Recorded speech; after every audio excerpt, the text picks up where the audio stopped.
kabarin'ny mpanakanto.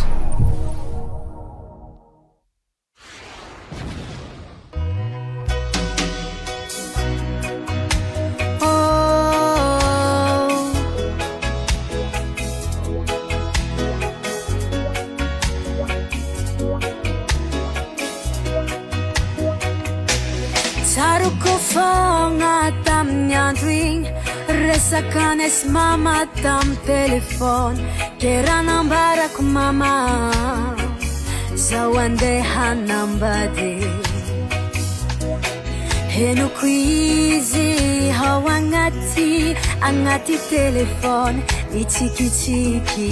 izy nanontany zaho ke novaliko tsisy salasala zanako bahefa hainao ny mombamomba nantsiaby ke raha navaliko mamanay araiky ty tegna izy kenyanty zaho marary mitaregny aminao zaho mama zaho isarake fiaragnane tsy anjara mama safidy zay nataoko tsy arakaraka ny eritreretiko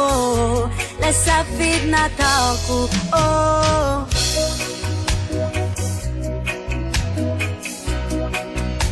marary zao mama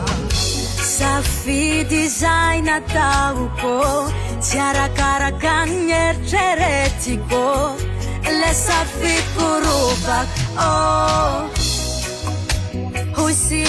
moramura Mimituka changu sanako Enganya mbautunga Hamlere kimasam chano Simuramura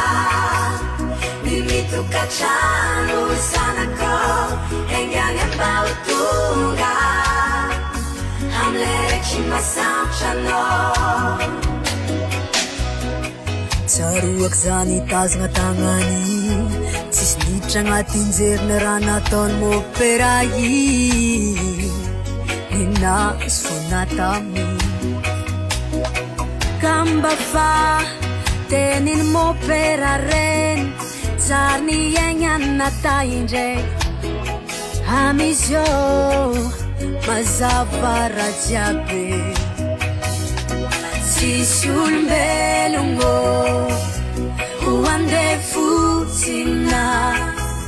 hatsaragna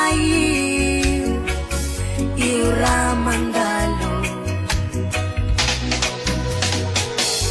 safidy zay nataoko tsy arakaraka ny eritreretiko le safidy nataoko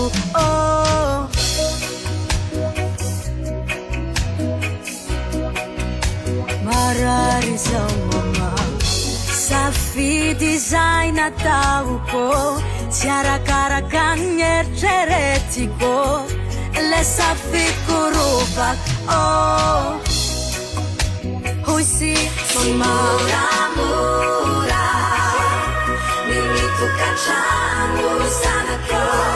Enganya mbautunga Hamlere kimasam chano